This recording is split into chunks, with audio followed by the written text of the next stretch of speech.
Okay, today I'm at Cheltenham Racecourse, as you can probably see behind James Stevens, a Racing Post, reporter? Journalist, reporter overall, yeah. So James, you're a full-time journalist with the Racing Post. How long have you been with the paper? Would be now about 3.5 years, probably 4 in the summer. Right, so it wasn't all that long before we were all plunged into strange times. So half of your career with the Post has been under various restrictions. Has it been a stifling experience, or have you sort of embraced it? It's been very different for me. I suppose the same with everyone. A lot of what I've done is sort of just general sports reporting, but I think when it came to COVID and a situation like that, it was very, very different because you're doing more news, and I was one of a lucky few that carried on through COVID, and it was certainly an experience just sort of waking up every day and thinking, right, I'm not just writing a preview for the Novice Chase at Exeter. Is the sport going to continue? Where's the money going to come from? Oh, of course it's going to suffer. What's going to happen next? So yeah, it was. But at the same time, I think it's an experience that hopefully I won't have to go through again. But I learnt a lot from it, I have to say. Okay, now I've spent a bit of time with you in press rooms around the country, and you're a young man with some quite strong opinions, which we'll get onto in a bit. But first of all, just tell us a little bit about your background. You got a racing family? Not at all, no. So I grew up in Newbury, so not far away from the racecourse. My mum actually now lives on the racecourse. So racing for me was something that we would sort of do as a bit of a sort of a day out, sort of a free Saturday. And I can't remember the exact moment, but I was the one that sort of got hooked by it. I mean, my dad liked to drink, my mum liked to look more glamorous than usual. So yeah, I just loved going, and by the time I sort of got a bit older, I understood sort of the dynamics of having a bet and sort of understanding, the fun and the studying and the escapism almost of really locking yourself into a card and trying to pick a winner and such, and the satisfaction you get from them finding it, which I've not felt for a while.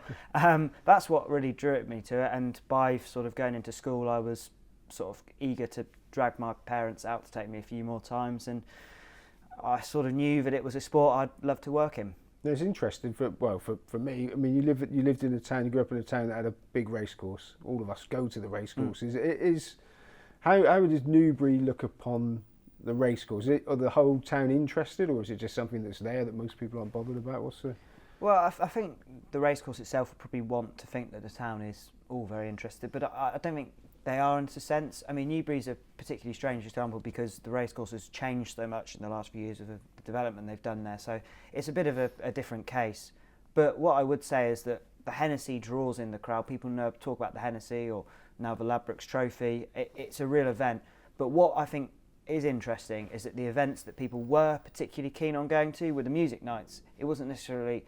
It was Super Sprint Day, which the purists like me and you would say. It was Ollie Murs was playing. So where racing sits, I suppose, was interesting being in that environment for me, because I sort of learnt how perhaps it wasn't as big as the perception of certain people think it is in a town like that. Okay, now the actual racing itself, you enjoyed going racing. What was it that initially sort of bit you? Was it the betting, the atmosphere, the colour, the bookies, a mixture of all of it, the actual horses? Yeah, I'd say the idea of sort of the game itself, the sort of sport itself, and as I sort of said earlier, sort of trying to find a winner, trying to understand the game, trying to put a lot of time into something and then find out that you're right, I thought was quite an interesting thing to do.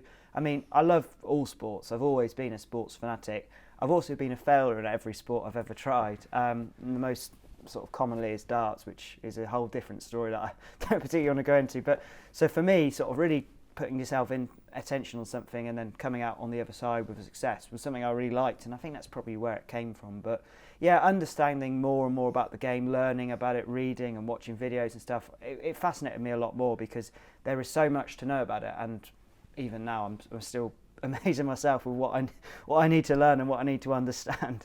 I'm hoping that it's fairly unusual that a younger person, sort of school age, whatever, would know about the form and that sort of thing. I've got to admit, I didn't know a form book existed until I was probably old enough to drink. And the extent of picking a winner was looking at man on the spot or something. So, when did you realise that there was this wealth of information you could delve into to start to pick your own winners? I not anything special in terms of that sort of talent myself, but I think it's just the time. I think it's having this real time to look and to watch back and to sort of read analysis, really sit down and pay a lot of attention to it. And I think that if you really enjoy doing it and really want to do it, you will do it because it's something you're drawn to. And I think it's that and just watching more racing. And it became a bit of an obsession after a while. It just became something that I just absolutely loved. I loved doing it. I'd wake up, I'd think about, Leicester, I'd think about, the next day Fontwell, and sort of understanding that and picking my way. And it was always the jumps as well. That was something cool. It was, for me, that sort of road to here, to Cheltenham Festival, sort of just saying, okay, maybe I've seen something out of the ordinary here, and maybe even if they end up there being right, that's something that particularly, drew to me. It's that road that was pretty cool. So, but was there anybody that sort of said to you, look, James, you can buy all these books or you can read all this for, because normally somebody points somebody in the right direction when they're of that age, because it's not a cheap game, is it, getting all the form and stuff? No. No one really pointed it to me. I think that people went along with me, but I think I was left alone to do it, and they probably wanted to shut me up more than anything. But yeah. But they wouldn't have wanted to shut you up if they'd been on that school. Was it the upper sixth school trip? Yeah. It's a bit of a legendary tale, and I think it's still told. So the story was I was on a school trip in, I think, second year of sixth form, to London. I think it was the library or something like that. It was pretty dull, so I thought, right, well, I'm going to buy a copy of Racing Post on the way. I picked out 4 horses that I quite fancied, all fairly good prices, and told my dad to put 15 quid in his account and put this on for me, and he did. And yeah, by the end of the day, I'd won quite a bit of money, and I remember sitting in the back of a bus and everyone was sort of cheering on. Valid Point, it was called, 9-1 in the 4 o'clock at Leicester. You don't forget these things.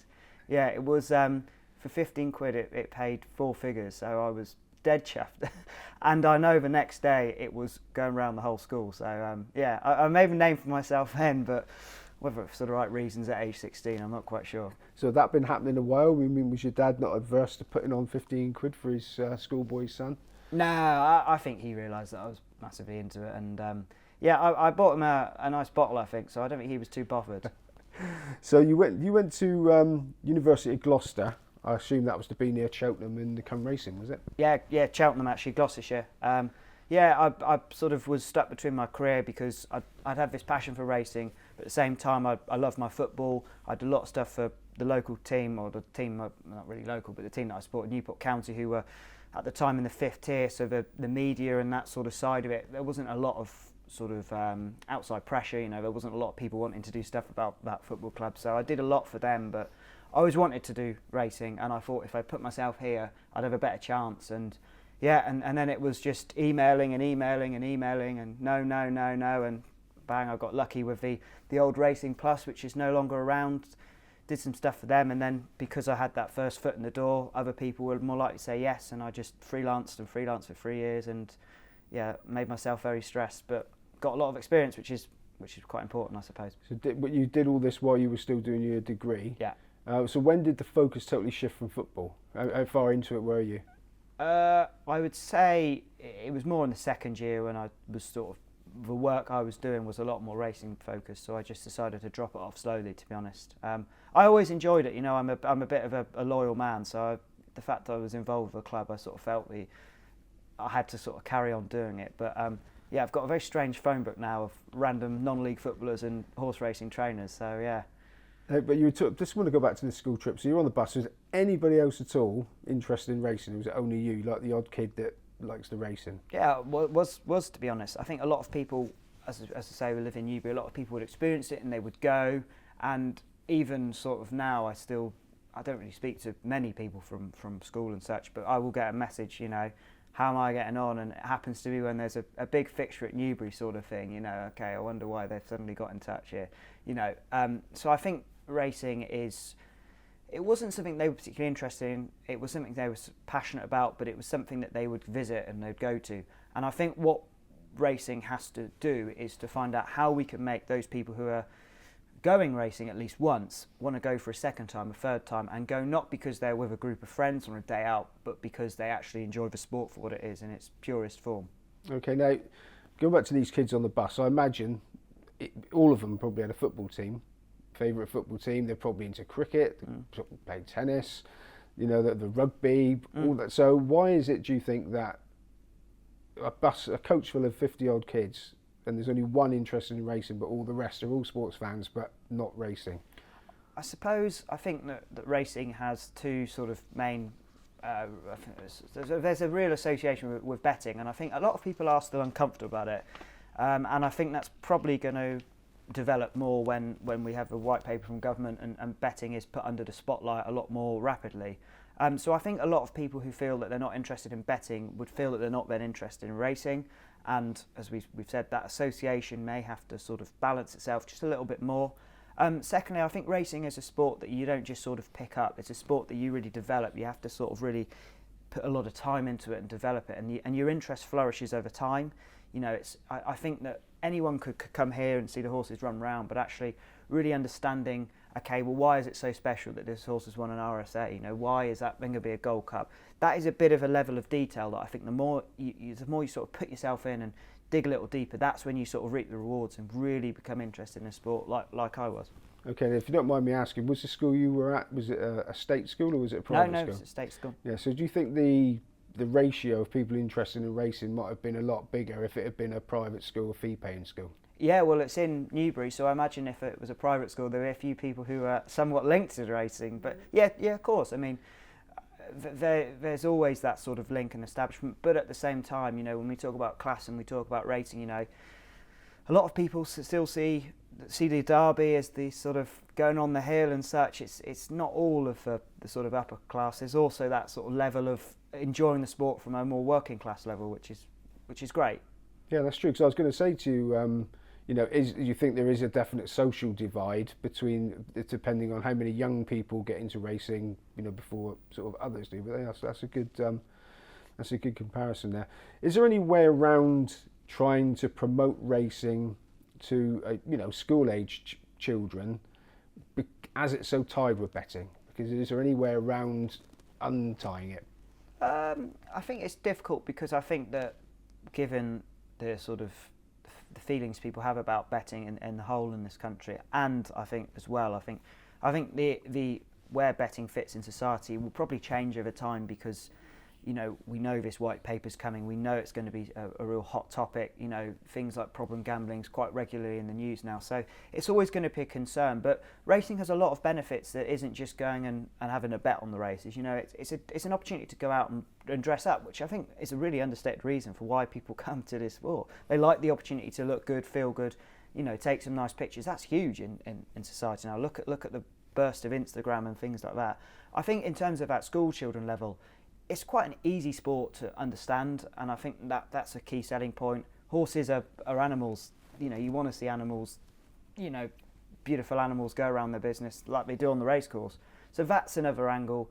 I think, though, that if racing is going to reach those people, it has to offer something a bit different. You know, it has to sort of make that day out a little bit more special. And you do see the sort of family days, and you do see times when there's sort of big family crowds in the racecourses, and I think making those days and more of those days and just sort of really pointing them out is going to be the key. I'm a strong believer that we have too many race days that are just normal fixtures. You know, they're just normal run-of-the-mill fixtures, and the way to really develop them is to give them a theme, give them a purpose, give them something that people go, why should I go to this fixture? Because of this. Bang. What's the USP?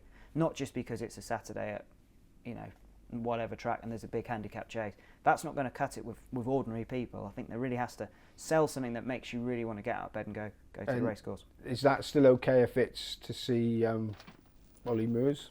Yeah, definitely. You know, it gets people racing, and, you know, if there's 1 in 25 people that go and have a really brilliant day because of the racing itself and go back, and there's 10,000 people, then that's a huge amount of people from that day who are suddenly going to be coming back and enjoying racing again. So yeah, no, I'm all for those people, for those sort of gigs and stuff. I think that if they're managed right and they fit the programme, I think go for it.